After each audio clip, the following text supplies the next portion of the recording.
বন্ধুরা এই সেই ভাইরাল অ্যাকুরিয়াম যা ব্যাপক পরিমাণে টিকটকে ভাইরাল হয়েছে। তো আজ আবার এই অ্যাকুরিয়ামটাকে পরিষ্কার করে নেব। আর পানি অনেক নোংরা হয়ে গিয়েছে, তোমাদেরকে দেখাবো। এই যে দেখো, এখানে পানিটা একেবারে লাল হয়ে গিয়েছে আর ভিতরে কিন্তু ওই ৩টা মাছ এখনো আছে।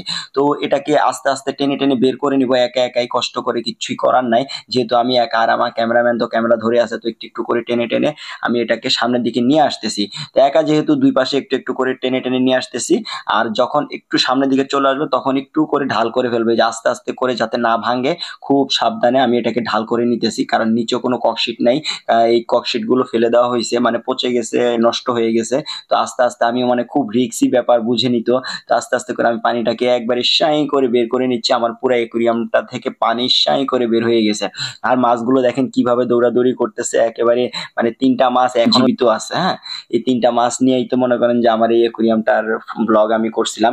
এখন এই মাছ ৩টাকে আমি আস্তে আস্তে করে এই ঝুড়ির মধ্যে নিয়ে নিব, কারণ এই ঝুড়ির মধ্যে যদি আমি না নেই তাহলে আমি কাজ করতে পারবো না, অ্যাকুরিয়ামটা পরিষ্কার করতে পারবো না, পানিটাও পাল্টাতে পারবো না।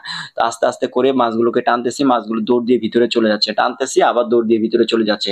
তো এখন কি করবো, আস্তে আস্তে গুছিয়ে গুছিয়ে কাজটা করার চেষ্টা করতেছি, পারতেছি না। তো এখন একটা নিয়ে নিলাম টাইলসের টুকরা, কিন্তু টাইলসের টুকরা কাচের ইয়াতে যদি লাগে তাহলে ভেঙে যেতে পারে।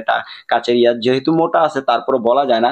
তো এটাকে দিয়ে আর পারতেছি না, তো আবার নতুন করে আরেকটা কাঠি নেওয়ার চেষ্টা করতেছি। আশেপাশে কোনো কিছুই পাচ্ছি না, কি দিয়ে নিব কি দিয়ে নিব। আর দেখেন মাছটা কি পরিমাণ লাফালাফি করতেছে, মানে আমার খুবই ভালো লাগতেছে, মানে মাছটা এখনো জীবিত আছে ৩টা মাছ। তো একটা কাঠি নিয়ে নিলাম, এটা দিয়ে আস্তে আস্তে করে যে মাছগুলোকে টেনে টেনে সামনের দিকে নিয়ে আসতেছি। আর এই যে এই ঝুড়িটার মধ্যে ঢুকিয়ে ফেলতেছি। তো যাক, মাছ ৩টাকে একসাথে নিয়ে এই যে একটা বালতির মধ্যে পানি ঢেলে এখানে ছেড়ে দিলাম। আর এখান থেকে এই যে পানিগুলো, ময়লা পানিগুলোকে আস্তে আস্তে বের করে নেবো। ওই ব্যবস্থা করার জন্য কিভাবে করা যায়, এখান থেকে যে এই বালতিটা আবার নিয়ে আসছি, এখান থেকে একটু একটু করে পানি মারবো। আর আস্তে আস্তে করে যত ময়লা আছে, পাতালতা আছে, বালি আছে, সবকিছু বের করে ফেলবে ভিতরে পানি মেরে মেরে। মানে অল্প একটু পানি দিতে হবে, কিছুই করার নাই। তো এই জন্য আস্তে আস্তে করে গুছিয়ে গুছিয়ে কাজটা করার চেষ্টা করতেছি। আর ভিতর থেকে যত ময়লা আছে এগুলোকে টেনে টেনে পানি দিয়ে ধুয়ে ধুয়ে বের করার চেষ্টা করতেছি, হাত দিয়ে টান দিয়ে দিচ্ছি।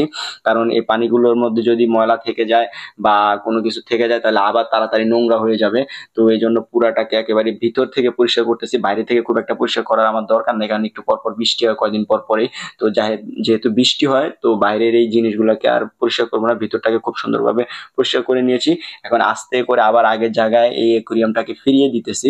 তো এখন একটু একটু করে পানি দিয়ে দিব আর মাছটাকে ছেড়ে দিব। এখন আমি এটাকে, এই যে পানি নিয়ে আসছিলাম, এটা ভর্তি করে পানি নিয়ে আসছিলাম, তো এখন পানিগুলোকে আস্তে আস্তে ঢেলে দিব আর মাছগুলো নিচে পড়ে যাবে।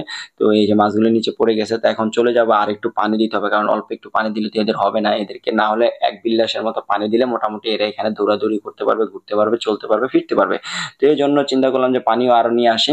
তো যাই হোক, পানি পুনি দেওয়া শেষ, মোটামুটি ভালোই পানি দিলাম। আর এখন আমার কাজ শেষ হয়ে গিয়েছে, আমি আস্তে করে এটাকে রেখে দিলাম।